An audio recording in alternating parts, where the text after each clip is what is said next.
Hi friends, మంగళగ్రహం అంటే అంగారక గ్రహం మీద ప్రయోగాలకు మనిషి ఎంతగానో ప్రయత్నిస్తున్నాడు. భూమి మీద జనసంఖ్య పెరుగుతూ ఉంది. ఉన్న వనరులు చాలడం లేదు. నివాస ప్రాంతాలు తరిగిపోతున్నాయి. ఒకవైపు జనాభా పెరుగుదల వేగం ఎక్కువైంది. ఎక్కువవుతున్న జనాభాకు తగినట్టు సౌకర్యాల కల్పన మాత్రం పెరగడం లేదు. అంతేకాదు, ఉన్నవాటిని పంచుకోవడంలో ఘర్షణలు జరుగుతున్నాయి. ఉన్న ఫలంగా మనకు కొత్త భూమి కావాలి. ఎక్కువైన జనాభాని అక్కడకు తరలించాలి. ఈ సందర్భంలోనే వేరు గ్రహాల మీద మానవ జీవితం ఎలా గడుస్తుందో అన్న పరిశీలనలకు తెరలేచింది. ఈ విశ్వంలో మన భూగోళం లాంటి గ్రహం గురించి వెతుకుతూనే ఉన్నారు ఎంతో కాలం నుంచి. అచ్చంగా భూమి వంటి గ్రహం లేదు, కానీ దగ్గర పోలికలతో కొన్ని గ్రహాలున్నాయి. మన చందమామని గమనించండి. మన భూమి నుంచి వేరుపడిన సహజ ఉపగ్రహం కదా. అలాగే అంగారకుడు, శని గ్రహం యొక్క చందమామ టైటన్లు కూడా కొద్దిగా ఆశను కలిగిస్తున్నాయి.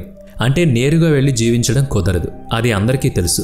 ఆయా గ్రహాల వాతావరణాన్ని మనిషికి తగ్గట్టుగా మార్చుకునే మానవ మనుగడ ఉంటుందక్కడ. మన కోసం గ్రహ వాతావరణాన్ని మార్చేయాలి. మీరు విన్నది నిజం. కొన్ని ప్రత్యేక తరహా రసాయన పేలుడు పదార్థాలను ఆయా గ్రహాల మీద పేల్చివేస్తే కొన్ని సంవత్సరాలకు అక్కడ వాతావరణంలో సమూల మార్పులొచ్చి భూగోళం వంటి వాతావరణం ఏర్పడుతుందని కొన్ని అంచనాలున్నాయి. భూమి తర్వాత మానవులకు నివాసయోగ్యత ఉన్నది చందమామ మీదనే. అంతరిక్షంలో భూమికి సమీపంగా ఉన్నది చందమామే కనుక ఏ ప్రయోగాలు చేయడానికైనా వెసులుబాటు ఉండేది అక్కడే. చంద్రుడి తర్వాత అంగారక గ్రహమే మనిషి పరిశీలనలకు తగింది. అక్కడ మానవ నివాసాలు ఏర్పాటు చేసుకోవడం గురించి నిశితంగా ప్రయోగాలు చేస్తున్నారు. మరిన్ని చేపడుతున్నారు కూడా. ఎలాన్ మస్క్ ప్రయోగం స్పేస్ ఎక్స్ అంగారకుడి మీదకు నేరుగా మనిషిని తీసుకువెళ్లగలిగే ఆలోచన చేసింది. అనుకున్నవన్నీ అయిపోవు కదా, ముందు ఆ గ్రహాన్ని క్షుణ్ణంగా పరిశీలించాలి.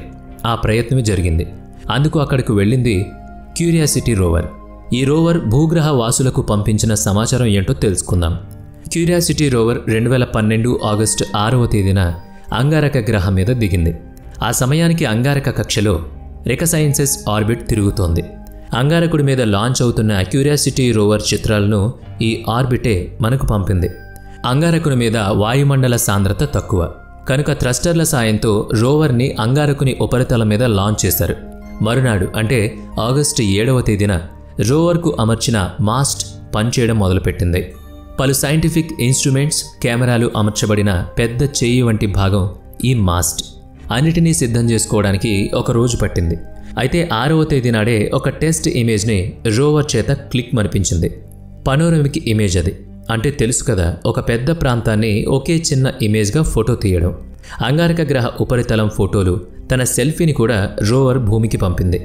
ఏ గ్రహ వాతావరణాన్ని పరిశీలించాలన్నా అక్కడ మట్టి, రాళ్లను ముందుగా పరిశోధించాలి. రోవర్ కూడా అంగారకుని మట్టిని తీసుకుని పరిశీలించింది. మీకు ఇక్కడ మరో సంగతి కూడా చెప్పాలి. అంగారకుడి మీద నీరు ఉంటుందని ఊహిస్తున్న ప్రదేశంలోనే క్యూరియాసిటీ రోవర్ని దించారు. నిజమా అంటే అవును. కొన్ని బిలియన్ సంవత్సరాల క్రితం అంగారకుడి మీద నీరు ఉండేదనడానికి బలమైన ఆధారాలున్నాయి. మరిప్పుడు ఆ నీరు ఏమైంది? ఇంకిపోయిందా? వేరే రూపంలోకి మారి, అంటే మంచుగా మారి గడ్డకట్టిందా? ఆవిరై ఉపరితల వాతావరణంలో చేరిందా అన్నది తెలియాలి. అక్కడ నీళ్లు ప్రవహించిన ఆనవాళ్లైతే ఉన్నాయి. 2012లో క్యూరియాసిటీ రోవర్ అంగారకుని మీద దిగిన తరువాత అక్కడ సెడిమెంటరీ రాళ్లను పరిశోధించింది. ఆ రాళ్లలో నీటి అణువులు కనుక్కుంది. శాస్త్రవేత్తలకు ఇది చాలా పెద్ద విషయం. అయితే అంగారకుడి మీద ఇప్పుడు నీరు లేదు, కానీ ధృవాల వద్ద విశాలమైన మంచు దిబ్బలున్నాయని ఫోటోల ద్వారా తెలుస్తోంది. ఇందులో నీరు, కార్బన్ డయాక్సైడ్ ఉన్నట్టు తెలుస్తోంది. ఈ మంచు అక్కడకు వెళ్లే మనుషులకు ఉపయోగపడవచ్చని భావిస్తున్నారు. క్యూరియాసిటీ రోవర్ అంగారకుని మట్టిని సేకరించింది కదా. 2012 ఆగస్టు 12 నాడు రోవర్ని ముందుకు కదిలించారు. ఆ నేల స్వభావాన్ని, చుట్టూ ఉన్న గ్రహ ఉపరితల వాతావరణాన్ని పరిశీలించిన రోవర్ను ఎటువైపు మళ్లించొచ్చో అంచనా కోసమే అన్ని రోజులు ఆగారు. పరిస్థితి తెలియకుండానే ముందుకు వెళితే ప్రమాదం కనుక నిరీక్షించారు. రోవర్ చక్రాలు సరిగా పనిచేస్తున్నది లేనిది పరిశీలించి బావున్నాయని నిర్ధారణకు వచ్చారు. ఆగస్టు 13 నాడు లేజర్ జాంపింగ్ అనే ముఖ్యమైన ప్రయోగం చేశారు. అంటే లేజర్ని పంపించి అక్కడకు సమీపంలోని రాతి మీద ప్రవేశింపజేసి ఆ రాతిని విశ్లేషించారు. చెమ్కేమ్ అనే కెమెరా, అంటే కెమికల్ కెమెరా ద్వారా ఆ రాతిలోని మూలకాల రసాయన ధర్మాలను రికార్డ్ చేశారు. ఆ రాతికి కొరోనేషన్ అని కూడా నామకరణం చేశారు శాస్త్రవేత్తలు. లేజర్ బీమ్ పడిన ఆ రాయి ఉష్ణోగ్రత పెరుగుతుంది. ఆ వేడికి అది రాతి ఘనస్థితి నుంచి ప్లాస్మా స్థితిలోకి మారుతుంది. అప్పుడు అది వెదజల్లే వేర్వేరు రంగుల కాంతిని విశ్లేషించడం ద్వారా ఆ రాతి రసాయన ధర్మాలను అంటే అందులోని మూలకాలను కనుక్కుంటారు.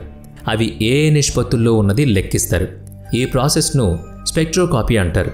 సైన్స్ భాషలో చెప్పాలంటే కాంతి ఉత్సర్గం ద్వారా పదార్థ స్వభావాన్ని తెలుసుకోవడం.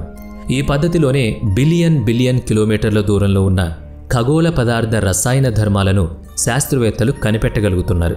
అదెలా సాధ్యం అంటే, ఖగోళ పదార్థాన్ని అంటే గ్రహాన్నే తీసుకోండి. అది తన ఆధార నక్షత్రం తాలూకు కాంతిని గ్రహించి ప్రతిఫలింపజేసినప్పుడు అది తన వాతావరణం గుండా కాంతిని ప్రకాశింపజేస్తుంది కదా. ఆ ప్రతిఫలన కాంతి తరంగ దైర్ఘ్యాలు అంటే వేవ్ లెంగ్త్లను విశ్లేషించి ఆయా మూలకాల ఉనికిని, పరిమాణాన్ని, రసాయన ధర్మాలను కనిపెట్టొచ్చు. ఈ స్పెక్ట్రోకాపీ పద్ధతిలో అంగారకుడి మీదున్న కొరలేషన్ రాతిలో సిలికాన్, అల్యూమినియం, మెగ్నీషియం, ఐరన్ ఉన్నట్టు తెలుసుకున్నారు. నిజానికి అంగారకుడు ఎర్రగా కనిపిస్తాడని తెలుసు కదా. అందుకు కారణం అక్కడ అధిక పరిమాణంలో ఉన్న ఐరన్. ఆక్సిజన్, ఐరన్ రసాయన సంయోగం ద్వారా ఐరన్ ఆక్సైడ్ ఏర్పడుతుందని చదివే ఉంటారు. మామూలు భాషలో దాన్ని తుప్పు పట్టడం అంటారు. అంగారకుడి మీద ఐరన్ ఆక్సైడ్ చాలా భారీగా ఉంది. అదే అంగారకుడు ఎర్రగా కనిపించడానికి కారణం. అయితే కోట్లాది సంవత్సరాల క్రితం అంగారకుడి రసాయన సమ్మేళనం ఇది కాదని శాస్త్రవేత్తలు చెప్తున్నారు. మొదట్లో ఇది నీలం, బూడిద రంగుల్లోనే ఉండేదట. అయితే అంతర్గతంగా ఏర్పడిన భౌగోళిక పరిణామాల వల్ల మెల్లమెల్లగా గ్రహ వాతావరణంలో స్వభావంలో మార్పులు చోటు చేసుకున్నాయి. రంగులుగా మారింది. ఆ పరిస్థితుల్లోనే నీరు కూడా ఆవిరైపోయి ఎడారిలాగా మారిపోయింది. అంగారకుని మీదకు చేరిన 27వ రోజున రోవర్ అక్కడ భౌగోళిక స్వభావాన్ని తెలియజేసే చిత్రాల్ని తీసింది. సెడిమెంటరీ రాక్స్ని పరిశీలించి తీసిన దృశ్యాలవి. ఈ నమూనా పేరు సెడిమెంటరీ కాంగ్లోమెరేట్. శాస్త్రవేత్తలు ఊహించినట్టే రోవర్ దిగిన ప్రాంతంలో ఒకానొక సమయంలో నీరు ఉండేదని నిర్ధారించుకున్నారు. పైగా అక్కడ నదులు ప్రవహించినట్లుగా ఆనవాళ్లు కూడా ఉన్నాయి. నీటి ప్రవాహాలు ఉన్నప్పుడే ఆ నిరంతర ప్రవాహ వేగానికి అరిగిన రాళ్లతో సెడిమెంటరీ శిలలు ఏర్పడతాయి. మన భూమి మీద కూడా ఆ అవక్షేప శిలలు ఉన్నాయని భౌతిక శాస్త్రం పుస్తకాల్లో మనం చదువుకున్నాం. ఈ లెక్కన విశ్వంలో ఎక్కడైనా జల ప్రవాహాలు ఉంటే, లేదా ఒకప్పుడు ఉండి ఇప్పుడు అంతరించిపోయి ఉంటే, అక్కడ అవక్షేప శిలలు నీటి ఉనికిని, ప్రవాహ జాడల్ని పట్టిస్తాయి. పైగా ఆయా గ్రహాల్లో ఒకప్పుడు నీరు ఉండేదని తెలుస్తుంది. కనుక ఇప్పుడు వాటిపై మనుషులు జీవించేందుకు ఏమాత్రం అవకాశం ఉందో తెలుస్తుంది. ఇంతకీ క్యూరియాసిటీ రోవర్ అంగారకుని మీద చేసిన పరిశోధనలేంటో, ఆ ముఖ్యమైన విషయాలు తెలుసుకుందాం. రోవర్ అక్కడ దిగిన తర్వాత 279 రోజులు గడిచాక అంగారకుని మీద ప్రాచీన జీవావరణ ఆనవాళ్లను కనిపెట్టింది. ఎల్లో నైఫ్ అనే ప్రాంతంలో రోవర్ తిరుగుతున్నప్పుడు 2013 మార్చి 12 నాడు అక్కడ మట్టిని, రాళ్లను పరిశీలించారు. అప్పుడు తెలిసిందొక ప్రాచీన వాస్తవం. అక్కడ కొన్ని బిలియన్ల సంవత్సరాల క్రితం మంచినీళ్లు ఉండేవి. భౌగోళిక పరిమాణంలో ఆ నీరంతా ఆవిరైపోయినట్టు తెలిసింది. ఆ సంగతిని అక్కడున్న శిలలే వెల్లడించాయి. మరి ఈ లెక్కన అక్కడ ఏ రూపంలో అయినా జీవం ఉండేదానికి ఆధారాలు ఏవైనా దొరికాయా అని శాస్త్రవేత్తలు ఎంతో కుతూహలంతో ప్రయత్నించారు. చెట్లు, జంతువులు ఉన్నాయని చెప్పలేం. కానీ సూక్ష్మజీవుల స్థాయి జీవం అంటే మైక్రోబిలియన్ లైఫ్ మనుగడ సాగించగలిగే వాతావరణం మటుకు అక్కడ ఉందనడానికి తగిన అంచనాలున్నాయని వాళ్ళు చెప్పారు. అతి సూక్ష్మజీవులు ఉండొచ్చని, ప్రతికూల వాతావరణ మార్పులు వాటిని హరించివేసి ఉంటాయని అంటున్నారు.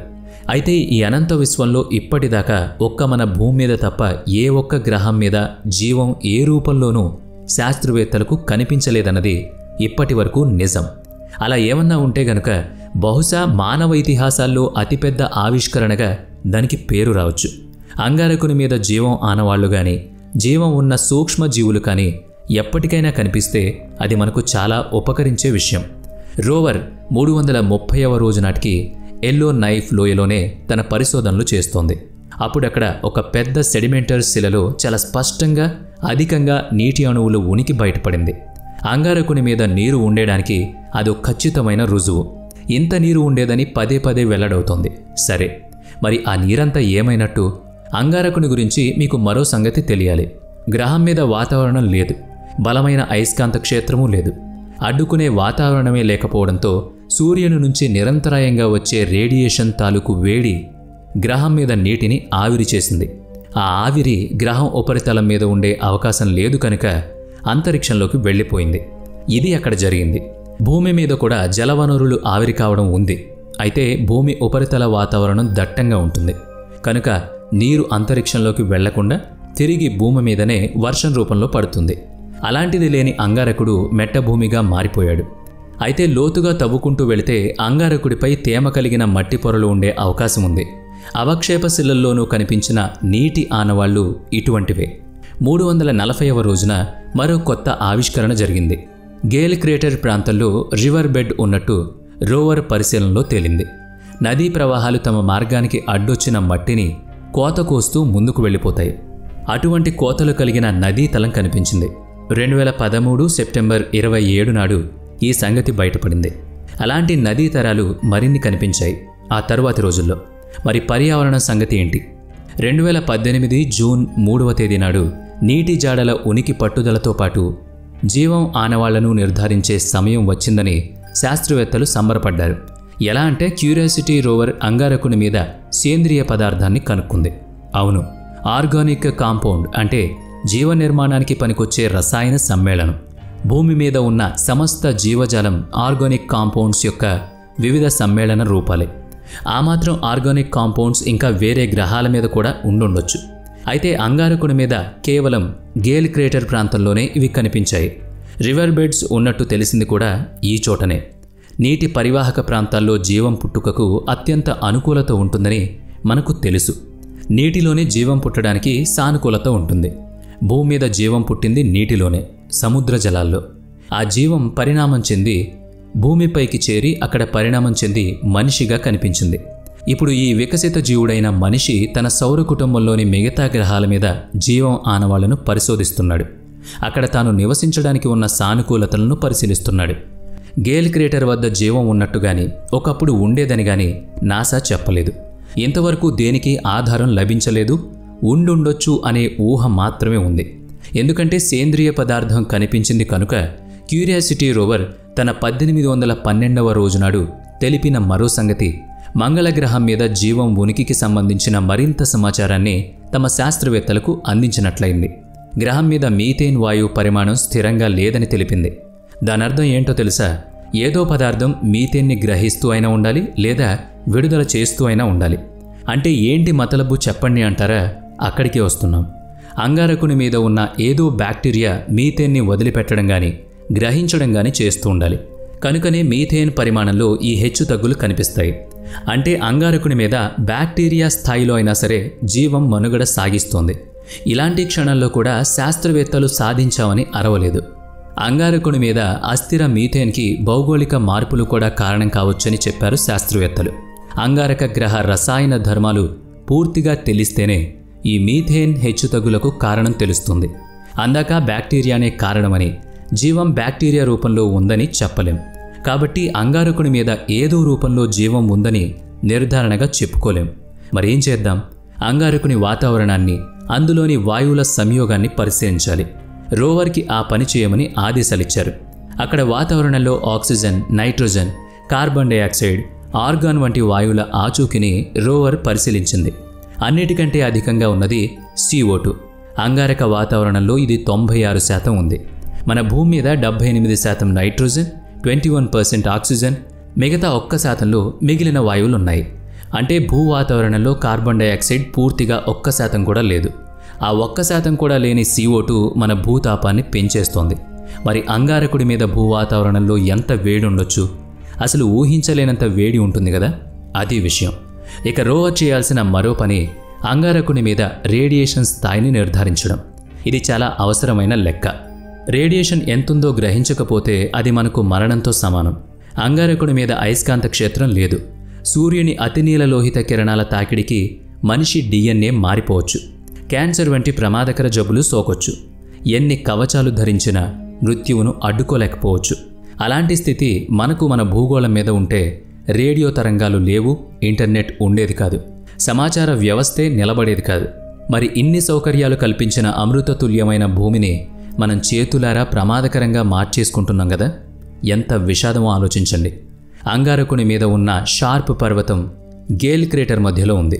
ఆ పర్వత పాదభాగంలో పరిశోధనలు చేయాల్సింది. అక్కడ మట్టి నమూనాలను, అవక్షేప శిలలను పరిశీలించాలి. క్యూరియాసిటీ రోవర్ ఆ పనిని కూడా పూర్తి చేసింది. ఆ పర్వతం కింద భాగంలో కోట్లాది సంవత్సరాల క్రిందట నీరు ప్రవహించిందని శాస్త్రవేత్తలు గుర్తించారు. వాతావరణ చరిత్ర, పర్యావరణ మార్పులను కూడా శాస్త్రవేత్తలు అధ్యయనం చేశారు. ఇంత జరిగినా కూడా అంగారకుని మీద జీవం ఉండేదని అనడానికి, ఇప్పుడు ఉంది అనడానికి ఏ దృఢమైన ఆధారం లేదు. అయితే ముందు ముందు ఒకనాటికి అక్కడ జీవం ఉంటుంది. అది వేరేదో కాదు, మానవుడే. మనిషి అక్కడకు వెళ్లడం తథ్యం, ఆవాసాలు ఏర్పాటు చేసుకోవడం ఖాయమని శాస్త్రవేత్తలు బలంగా నమ్ముతున్నారు. 50 ఏళ్ళో 100 ఏళ్ళో పట్టొచ్చుగాక మనిషి తప్పక అక్కడ కూడా బ్రతకడం ప్రారంభిస్తాడు, జీవించడం నేర్చుకుంటాడు. మరి దీనిపై మీరేమంటారు? ఈ తరంలోనే మీరు అది చూస్తారా, లేక మరో 1-2 తరాలు గడపాల్సిందే అంటారా? అంగారకుని మీద మనిషి జీవితం ఎలా ఉండబోతోంది? మీకేమైనా అంచనా ఉందా? మీ శాస్త్ర విజ్ఞానం ఏం చెప్తోంది? మాతో పంచుకోండి. మరి ఈ వీడియో మీకు నచ్చినట్లయితే లైక్ చేయండి, షేర్ చేయండి. అలాగే ఇప్పటి వరకు మన ఛానల్ని సబ్స్క్రైబ్ చేసుకున్నట్లయితే ఇప్పుడే సబ్స్క్రైబ్ చేసుకుని బెల్ ఐకాన్ మీద క్లిక్ చేయండి. నెక్స్ట్ వీడియోలో మళ్ళీ కలుద్దాం. Thanks for watching.